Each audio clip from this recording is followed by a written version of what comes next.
First ever downgrade of U.S. credit and gold is flying. Hello, my friends. This is Mike Norman. Thank you for joining us today. I will be talking to Jeffrey Christian, Managing Director at CPM Group here in New York. Jeff, thanks for coming on the show. I appreciate it. Good to be here. So yes, we have seen it. It was threatened going back already to last year. Standard & Poor's takes the U.S. credit rating down a notch to AA+. A lot of action in the markets. Strangely, we see U.S. Treasuries rallying very strongly, but so is gold. How do you explain what's going on? It's interesting because the locus of the storm, Treasuries and the U.S. dollar exchange rate, are very calm. Gold has spiked up. It got up to about 1720 overnight in Asia. It's down to about 1700 as we speak. And I think that represents really sort of the culmination of people just sort of buying on the instinct. That was like a $50 move, right? An overnight $50 move? It was about a $25, $30 move. $30 move? Yeah. So, but gold had been steadily moving up since the beginning of July. We saw just in several weeks a move of about over $200 up, okay? And a lot of people are saying, hey, this is just the start of, the rally. I mean, do you buy into that? No, we're thinking that we may be at the end of the rally, actually. Yes. I mean, we've been saying for several months that we thought that a default or a downgrading of the U.S. debt by one of the credit rating agencies could cause people to run into gold and spike it up to 1720, which is where we got to. So people, in other words, who had been sitting on the sidelines, when they finally see this event, the first time ever taking down of our gold-plated AAA rating, that would be the catalyst that knocks those final group of investors off the sideline into gold? Yeah. Look, we're recording this on August 8th, and it'll be aired later. And August 8th is the critical day. And what we put out a notice to our clients over the weekend. We said we're going to watch Monday, and Monday could be very volatile. And then we gave it a 40% chance that at the end of the day, gold closed radically higher, stocks and industrial commodities closed radically lower, and a 40% chance that you'd have a very volatile day. And at the end of the day, we'd be basically where we were at the beginning, because people would start saying, wait a second, nothing really has changed. The fact that we have a fiscally irresponsible government that can't get its house in order in the United States has been around for a long time, and it's been well known in the market. S&P is simply putting the marker down. And so too with Europe, because it's not just the U.S., it's also what's going on in Europe and what went on in Europe with the G7 over the weekend. So we wouldn't be surprised to see that at the end of today or at the end of this week that we've had a very volatile period, but that we're basically where we were at the beginning of it, because really nothing has changed. We're simply seeing a private sector quasi-official arbiter of credit ratings saying, hey, wake up, these guys haven't been able to get their fiscal house in order, and they've demonstrated a tremendous capacity to not be able to get that house in order. Right. Well, these are also the same guys who rated all the toxic subprime mortgage junk AAA, but we won't get into that. But look, you were saying something earlier before we started the show, was that in the last 10 years, if you look at gold's rise over the last 10 years, you had every excuse in the world or reason in the world to get into it. If you haven't gotten into it by now, you're probably not going to get into it, right? Right. I mean, the fact of the matter is probably 5% or less than 5% of the investors in the United States and Europe actually invest in physical gold. And a lot of gold bugs look at that and they say, well, everybody else is ultimately going to get into gold, and that's going to drive the price sharply higher.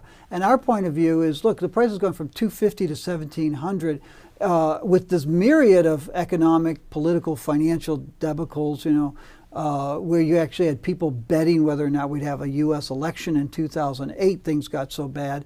And if people haven't invested in gold over the last decade, chances are they won't invest in gold. That's an interesting thesis, and it's the first time I've heard anybody talk about that. So and it also kind of fits with your argument that you needed a catalyst, some psychological event that would get that final thrust into it. And it seems like maybe this could be it with the downgrade, right? This could be it. And it's hard to say how things are going to shake out. And we really don't know because we've never had a downgrading of U.S. debt. I mean, if we go into a recession, that could actually be bearish for gold. A lot of people don't realize if you go back to 1980, Gold peaked in January of 1980, which was the onset of the double dip recession that went from January of 1980 into the middle of 1982.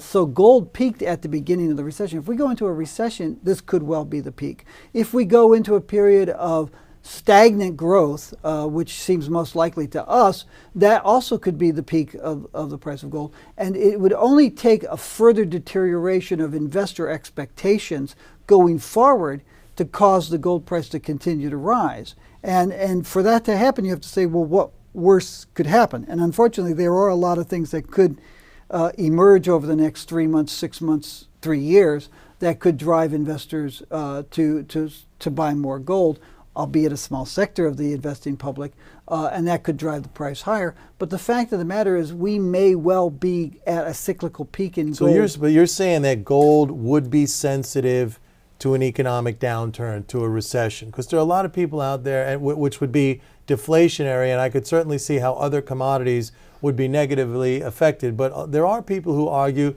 that gold does well in a deflation. Would you buy that? It does well in a deflation, but not necessarily in a disinflationary period like a recession. Understand, we haven't had deflation in the United States since the 1930s. So, we've had a number of recessions that have not seen deflation. They've seen disinflationary pressures, and in that kind of environment, gold tends to do poorly. We've seen also a sort of a disconnect between gold, the metal, the spot price, and gold stocks, companies, miners. What do you attribute that to? Well, I think that gold is more easily purchasable by a number of investors through ETFs and a greater number of gold purchasing outlets right now. So I think that what you're finding are people saying, if I want to buy gold, I'll buy gold.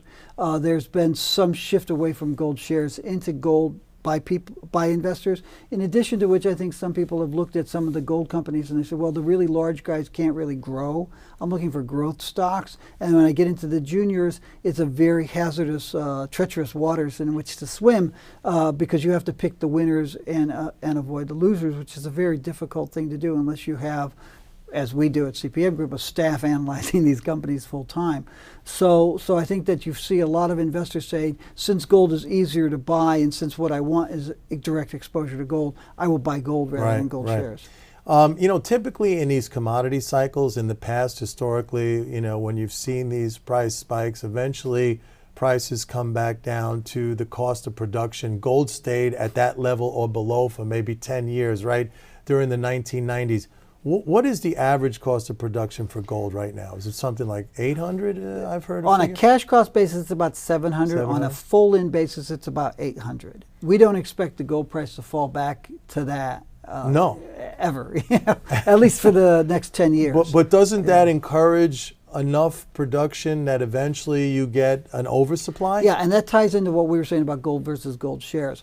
Our expectation is if the gold price, in fact, is peaking and comes off some but doesn't fall sharply, that some investors will cycle out of gold bullion back into gold shares because the capital appreciation potential from gold will diminish.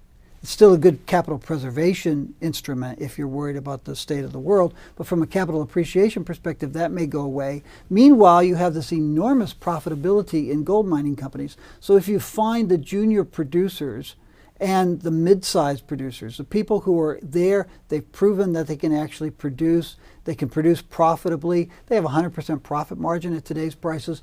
Those guys might do very well as investors cycle out of gold bullion into their shares over the next 3 to 5 years. Now, what about the consumer side? And by that, I'm really talking about, the commercial users, the jewelry industry, which historically has been the biggest demand component in the gold market. Now, I know we're seeing a lot of investment demand come in, but isn't that really dropping off?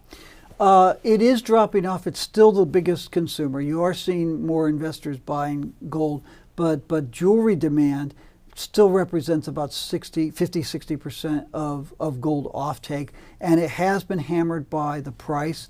Although in a number of places, jewelry demand is a quasi-investment product. So in the Middle East and in Asia, parts of Asia, you're still seeing demand for gold jewelry. Also, there's a very strong tradition about buying gold jewelry, for example, for weddings. So you're still seeing some demand for gold jewelry there. In the United States, Europe, and Japan, gold jewelry demand has really been hit hard in terms of the ounces being used. The dollar value is actually rising because the price of gold is rising. So the gold promoters say, well, gold jewelry demand is actually rising in the United States in dollar terms, but it's actually falling in ounces. And then in electronics and dental alloys and other industrial applications, you tend to have a very highly inelastic use of gold. Gold's used in those applications because it's needed, and gold was expensive at $300 an ounce, much less $1,000 an ounce. So what you're finding is in a lot of electronic applications, you're finding some thrifting, some marginal reductions in per unit usage,